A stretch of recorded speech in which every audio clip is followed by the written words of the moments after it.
Sizga DXX xodimi bog'lanadi.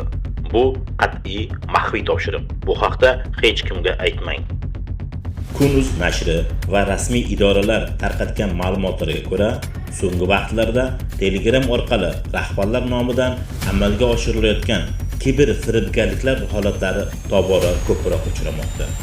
Firibgarlar soxta akkauntlar, maxfiy topshiriqlar va psixologik bosim orqali fuqarolarni aldashga urinadi. Bu videoda ularning sxemasi qanday ishlashini ochib beramiz. Hurmatli hamkasb, sizga yaqin vaqt ichida DXX xodimi bog'lanadi.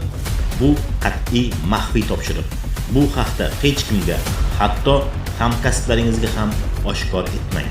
Agar sizga tashkilotingiz rahbari, viloyat hokimi yoki vazirlikning bironta rahbari tomonidan Telegram orqali shunday xabar kelsa, aslo ishonmang.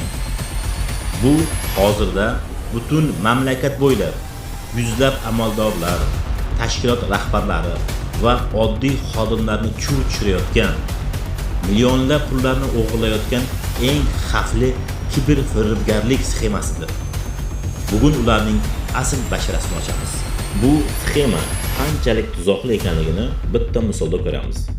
G'ijduvon tumani hokimi Farhod Umarov nomidan Telegramda soxta akkaunt ochilib, tashkilot rahbarlariga, do'stlariga, tanishlariga xabar yuboriladi.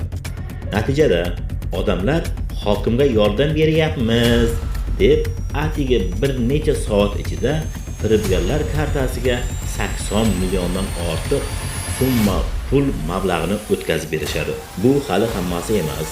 Bojxona qo'mitasi, sport vazirligi va fanlar akademiyasi rahbarlari tomonidan ham xodimlariga maxfiy topshiriq xabarlari borgan. Hududiy elektr tarmoqlari rahbari nomidan yuborilgan xabarda esa sizga DXX xodimi Jondost Belbekov bog'lanadi. Savollariga javob bering deyilgan. Eng dahshatli voqea Markaziy saylov komissiyasi raisi nomidan bo'lgan bosimda sodir bo'ladi. Buxoro viloyati saylov komissiyasi raisi o'rinbosari Rohilaxon Otayevaga Markaziy saylov komissiyasi raisi Zayniddin Nizomxo'jayev nomidan Telegramda maxfiy topshiriq keladi.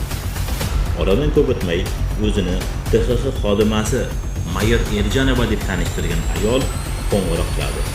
Hatto formadagi videosi va guvohnomasini ko'rsatadi. Suhbatdosh Moskva davlat xavfsizlik xizmati bilan ishlayotganligi sababli rus tilida gapirishni aytadi.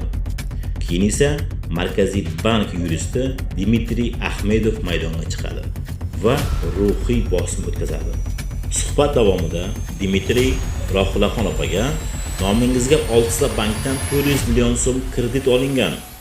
Bu pullar Rossiya orqali terroristlarga ketmoqda. Agar savollarga javob bermasangiz, qamalasiz deb tahdid qiladi. Rohilaxon opa bu firibgarlik ekanligini tushunib, aloqani uzadi. Bu orada firibgarlar unga PDF formatdagi rasmiy hujjat yuborishadi.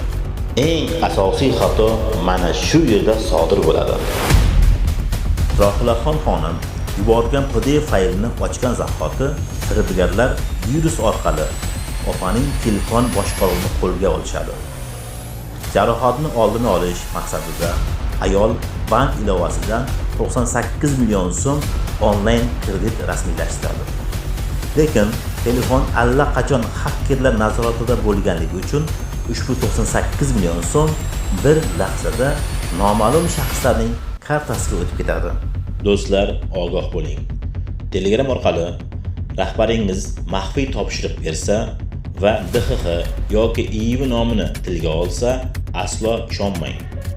Notanish shaxslar yuborgan PDF, APK formatdagi fayllarni ochmang. Bu videoni yaqinlaringiz va hamkasblaringizga yuboring. Ularni ogohlantirib qo'ying. Kanalga obuna bo'lishni unutmang.